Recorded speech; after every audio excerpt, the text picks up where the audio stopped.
Hello दोस्तों, Paramhans academy में आपका स्वागत है। मैं हूं सुमन पांडे। आज हम बात करेंगे शिक्षा मनोविज्ञान के अंतर्गत अधिगम की जो प्रमुख परिभाषाएं हैं उनके विषय में। लेकिन पिछली क्लास में हमने बात की थी शिक्षा मनोविज्ञान में कि अधिगम क्या है और अधिगम के पक्ष क्या है, इसके प्रकार क्या है। इसमें मेन टॉपिक हमने बात में बताया था आपको, और आज हम चर्चा करेंगे अधिगम की परिभाषाओं को लेके। इसमें पहले बताया गया था अधिगम के अंतर्गत व्यवहार क्या है। उसके बाद हमने चर्चा की थी कि अधिगम क्या है। अधिगम के संकीर्ण अर्थ बताया था और व्यापक अर्थ बताया था। अधिगम की जो संकीर्ण अर्थ हमने बताया था उसमें ये बताया था इसका मतलब होता है सीखना या सिखाना। शिक्षा मनोविज्ञान के अंतर्गत हमने बात किया था अधिगम का।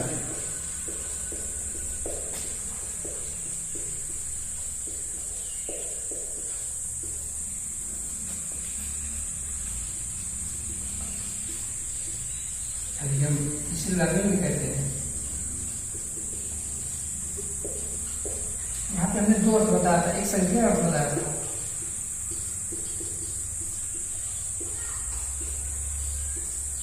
सीखना या सिखाना, और एक व्यापक अर्थ बताया था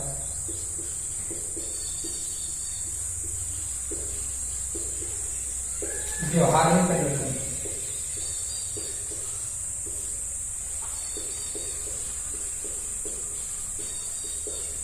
इसमें हमने चर्चा की थी तब व्यवहार को हमने जाना। लेकिन इसमें एक बात कही है, सीखना या सिखाना। जो एक छोटा बालक होता है वो अपने वोम टू टॉम मतलब कि गर्भावस्था से जीवन पर्यंत तक कुछ न कुछ सीखता रहता है। इसलिए आप जो है जब छोटे होते हैं तो लगातार उसमें क्रमिक विकास होता है और वही जीवन पर्यंत चलता रहता है। और आज हम बात करेंगे अधिगम को लेके। अधिगम टॉपिक की जो परिभाषाएं हैं आइए जानते हैं उसके विषय में।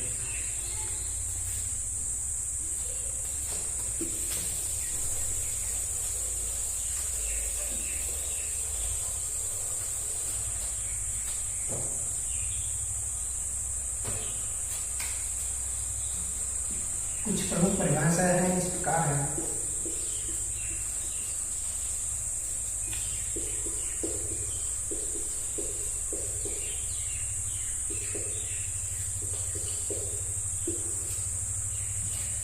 शिक्षा मनोविज्ञान में कुछ महत्वपूर्ण मनोवैज्ञानिक हैं। इसका नाम है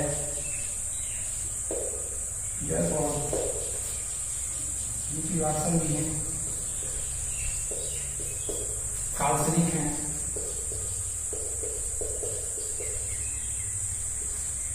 जेपी गिलफोर्ड हैं,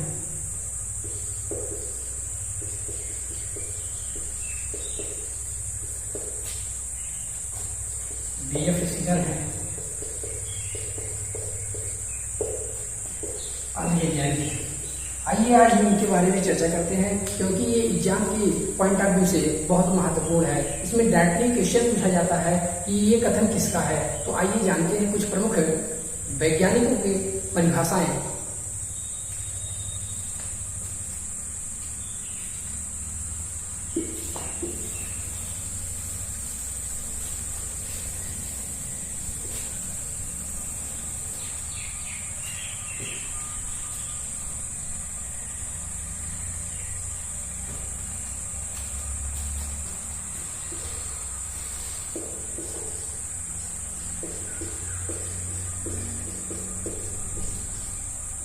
एक प्रमुख वैज्ञानिक हैं जेपी गिलफोर्ड महोदय। ये अमेरिकन साइकोलॉजिस्ट हैं। इन्होंने अधिगम के बारे में बताया कि अधिगम क्या है। व्यवहार के कारण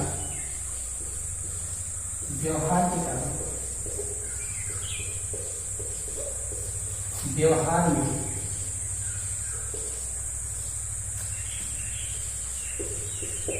आया कोई भी परिवर्तन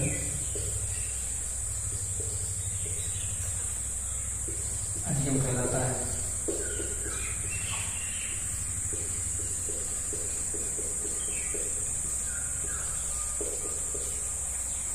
जेपी गिलफोर्ड महोदय ने बताया कि व्यवहार के कारण व्यवहार में आया हुआ परिवर्तन क्या कहलाता है, अधिगम कहलाता है। मान लीजिए एक छोटा बच्चा है,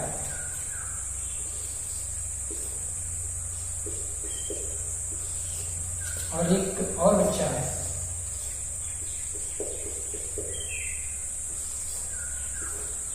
अगर वो इसको एक डंडा मारता है, इसको अगर एक डंडा मारता है तो ये भी इसको एक डंडा मारेगा। अगर पहले जो ये व्यवहार किया, ये अगर इसको पहले एक डंडा ये मारेगा तो वो भी इसको पुनः एक डंडा मारेगा। इसलिए क्या हुआ, इसके व्यवहार में क्या आया, परिवर्तन आया। व्यवहार में परिवर्तन, इन्होंने जैसे पहले क्रिया की उसके फलस्वरूप इन्होंने भी वैसे ही क्रिया की। यही क्या हुआ, व्यवहार में परिवर्तन। इन्होंने क्या कहा, व्यवहार के कारण व्यवहार में आया कोई भी परिवर्तन, जो भी परिवर्तन आता है वही अधिगम कहलाता है। ये किसने कहा, जेपी गिल्डफोर्ड महोदय ने। यहाँ से एक क्वेश्चन पूछा गया था फर्स्ट ग्रेड में, जेपी गिल्डफोर्ड ने इसमें कहा कि व्यवहार के कारण व्यवहार में आया कोई भी परिवर्तन अधिगम कहलाता है। आगे बढ़ते हैं।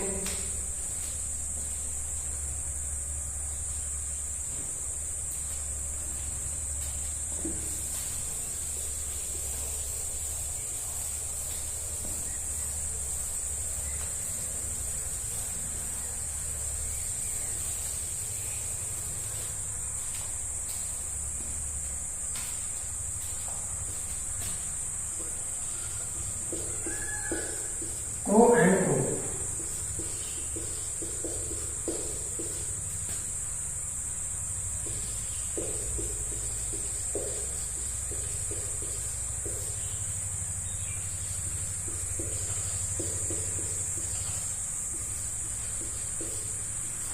क्रो एंड क्रो के अनुसार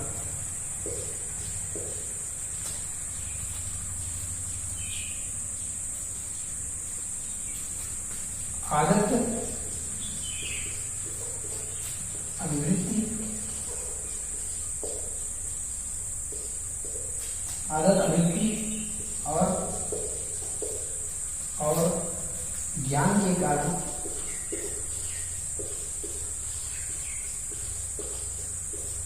व्यवहार में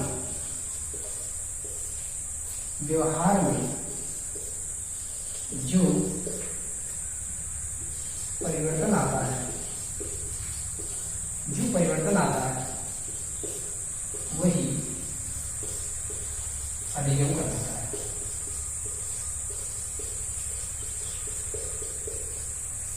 अधिगम कहलाता है। Crow and crow, crow and crow, ये एक पति और पत्नी है।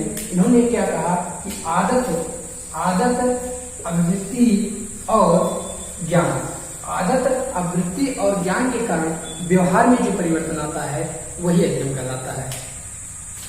आदत, अभिवृत्ति और ज्ञान के कारण, ये पति और पत्नी है। यहाँ से हम इसको देखते हैं कि दो व्यक्तियों ने मिलकर तीन बातें बताई हैं हमको। क्या क्या बताई हैं, आदत, अभिवृत्ति और ज्ञान के कारण हमारे जो व्यवहारिक परिवर्तन आते हैं वही अधिगम कहलाता है। इसमें एक शब्द है अभिवृत्ति। शिक्षा मनोविज्ञान के अंतर्गत आप दो शब्द पाएंगे, एक शब्द होता है अभिवृत्ति और एक शब्द होता है अभिवृद्धि।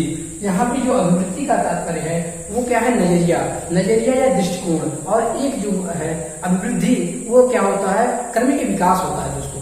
तो यहाँ से दो चीजें सीखेंगे कि जो दो पति और पत्नी है इन्होंने तीन बातें बताई है। क्या बताई है, आदत, अभिवृत्ति और ज्ञान के कारण व्यवहार में जो परिवर्तन आता है वही अधिगम कहलाता है। वही क्या कहलाएगा, अधिगम कहलाएगा। ठीक है दोस्तों, आगे बढ़ते हैं।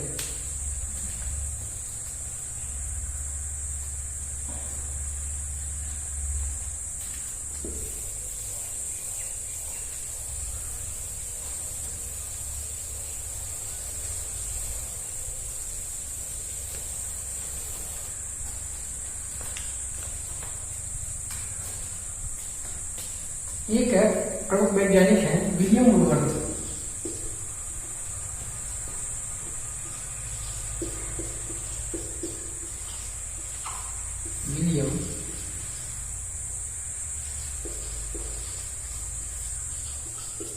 विलियम वुडवर्थ ने कहा अधिगम क्या है, अधिगम एक विकास की प्रक्रिया है,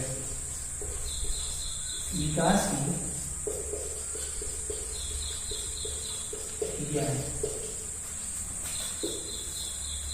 विलियम वुडवर्थ ने शिक्षा मनोविज्ञान के अंतर्गत विकास को सर्वप्रथम पहले बताया कि उन्होंने सबसे पहले बताया कि शिक्षा मनोविज्ञान को पहले क्या कहा गया, आत्मा का विज्ञान कहा गया।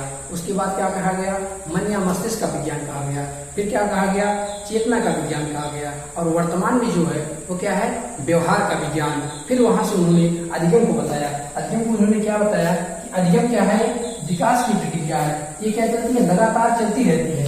मान लीजिए कोई भी विषय वस्तु को लेके आप तैयारी कर लीजिए, मान लीजिए, तो आप क्या करेंगे, अपनी तैयारी में अगर वृद्धि आप कर रहे हैं, आगे बढ़ रहे हैं, तो वही क्या है, अधिगम है। और इन्होंने एक और बात बताई, वही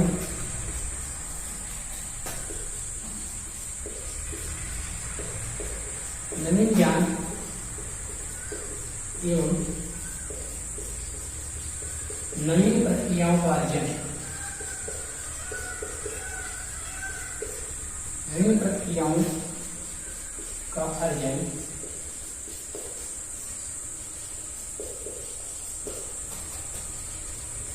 अधिगम कहलाता है। इन्होंने एक और बात बताई, कहा कि नवीन ज्ञान एवं नवीन प्रक्रिया। नवीन ज्ञान, आप मान लीजिए कोई नवीन ज्ञान सीख रहे हैं, नया ज्ञान सीख रहे हैं, उसके ऊपर क्या करेंगे, प्रतिक्रिया करेंगे। इन्होंने कहा कि नवीन ज्ञान एवं नवीन प्रक्रिया का अर्जन ही क्या कहलाता है दोस्तों, अधिगम कहलाता है। यहाँ से हम ध्यान देंगे, विलियम वुडवर्थ ने दो चीजें कही। इन्होंने क्या कहा, पहले क्या है, अधिगम एक विकास की प्रक्रिया है जो लगातार चलती रहती है। और उसके बाद उन्होंने कहा कि नवीन ज्ञान एवं नवीन प्रक्रियाओं का अर्जन ही अधिगम कहलाता है। आगे बढ़ते हैं यहाँ से।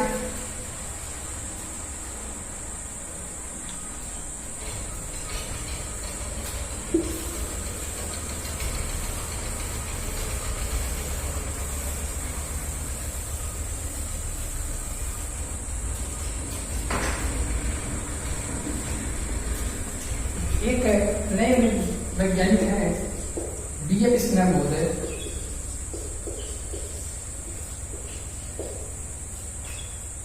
उन्होंने बताया, शिक्षा मनोविज्ञान के अंतर्गत आपको 3 स्किनर के नाम से मिलेंगे। एक है चार्ल्स स्किनर, और एक है स्किनर, और एक है D.F. स्किनर।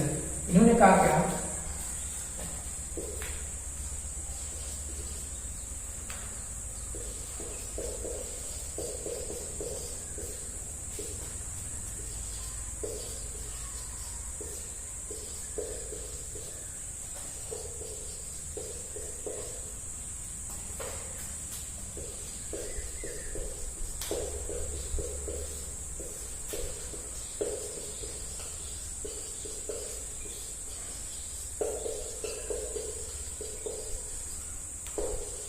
इन्होंने कहा कि व्यवहार को उत्तरोत्तर अनुकूलन, अधिगम में बताया इन्होंने कि व्यवहार के उत्तरोत्तर अनुकूलन की प्रक्रिया है। ये क्या है, उत्तरोत्तर प्रक्रिया है। मान लीजिए कोई सीढ़ी है, मान लीजिए आप यहाँ से इस डंडे पे चढ़ रहे हैं, फिर इस डंडे पे चढ़ रहे हैं, फिर इस डंडे पे चढ़ रहे हैं, तो क्या हो रहा है, लगातार इसमें क्या हो रहा है, विकास हो रहा है। इन्होंने यही बात कहा कि व्यवहार के उत्तरोत्तर अनुकूलन की प्रक्रिया है, क्या है, अधिगम कहलाती है। ठीक है दोस्तों, तो आगे बढ़ते हैं।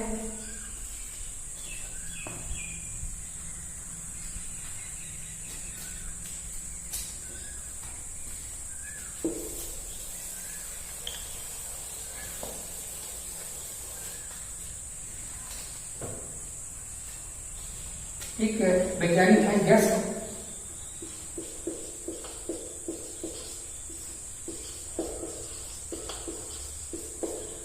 इन्होंने बताया प्रशिक्षण एवं अनुभव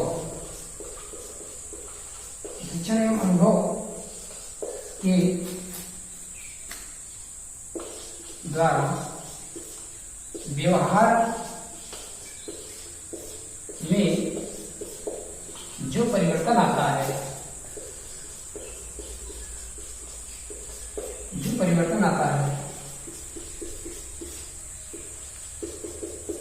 अधिगम कहलाता है। इन्होंने कहा क्या कि गेट्स महोदय ने इन्होंने कहा कि प्रशिक्षण एवं अनुभव के द्वारा जो हमें व्यवहार में परिवर्तन होता है वही अधिगम कहलाता है। ठीक है दोस्तों, तो आज आगे बढ़ते हैं।